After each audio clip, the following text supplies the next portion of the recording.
Hello বন্ধুরা, কোরবানির জন্য মশলা তৈরি করা হচ্ছে।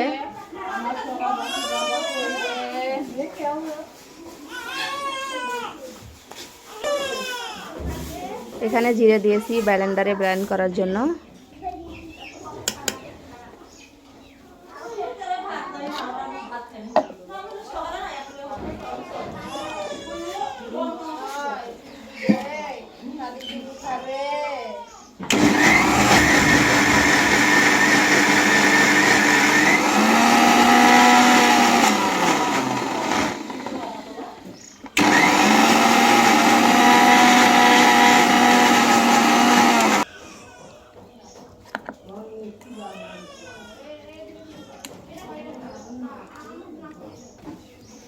আমাদের জিরা পেস্ট করা হয়ে গেছে।